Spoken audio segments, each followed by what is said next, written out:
सत्ता संपोषित भ्रष्टाचार से राज्य की जनता त्राही कर रही है। बहन बेटियां असुरक्षित हैं। युवाओं की उम्मीदों पर राज्य सरकार ने कुठाराघात किया है। आदिवासी, दलित, पिछड़ा कोई भी सुरक्षित नहीं है। राजधानी रांची सहित कहीं भी किसी समय हत्या करने में अपराधी सफल हो जा रहे हैं। घुसपैठ यूं से राज्य की डेमोग्राफी बदल रही है और राज्य सरकार तुष्टीकरण में डूबी है। ये बोल बाबूलाल के हैं। वही संकल्प यात्रा पर प्रहार करते हुए कांग्रेस विधायक दीपिका पांडे सिंह ने कहा कि माननीय बाबूलाल जी अपनी राजनीतिक जमीन तलाशने की कोशिश कर रहे हैं। इन्हें भी पता है कि इनकी राजनीति का पतन हो गया है। अब बस घूम घूम कर भ्रम जैसा महगामा में फैलाया, जिसका कोई असर नहीं हुआ।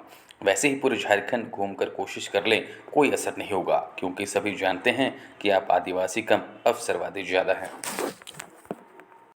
निशाना साधा मुझे लगता है ये भाजपा का संकल्प यात्रा नहीं है। ये बाबूलाल मरांडी जी अपनी ज़मीन तलाशने की कोशिश कर रहे हैं। भाजपा छोड़ करके वापस नहीं ज्वाइन करेंगे, इसके लिए उन्होंने ये कहा था कि वो कुतुब मीनार से कूदने वाले हैं। कुतुब मीनार से तो ना कूदें, लेकिन कम से कम आदिवासियों के हित की बात जहाँ भी हो, संथाल पढ़ना से अगर उन्होंने शुरुआत की है, तो मणिपुर के आदिवासियों के लिए अगर उनके दो शब्द निकलते, उन पर जो अन्याय अत्याचार यहाँ वहाँ जो आम जनों की हत्या की जा रही है, उसके बारे में अगर दो शब्द वो कहते तो हमें समझ में आता कि चलिए ठीक है, एक आदिवासी पूर्व मुख्यमंत्री को भाजपा का प्रदेश अध्यक्ष बनाया गया है, इससे यहाँ के भी आदिवासियों के हितों की रक्षा होगी। लेकिन ऐसी कोई बात नहीं है। और जहाँ तक जनता की बात, लोगों ने डबल इंजन की सरकार को भी देखा है। उस समय बूढ़े बुजुर्ग पेंशन के लिए यहाँ वहाँ भटकते रहते थे। हमारे महागठबंधन की सरकार ने सर्वजन पेंशन का जो काम किया है, वह दूसरे राज्यों में उसको कॉपी करने की बात हो रही है। वो एक इतना पॉपुलर हम लोगों की योजना है। तमाम प्रयास केंद्र सरकार के द्वारा किया जा रहा है। हमारा राशन रोका जा रहा है, हमारे आवास का पैसा रोका जा रहा है। लेकिन अब जो आवास को ले, जो ज़मीनी ज़रूरतें हैं लोगों की, उसके लिए हमारी सरकार काम कर रही है। 8 लाख आवास का पैसा प्रधानमंत्री आवास के नाम पर रोक दिया गया झारखंड का।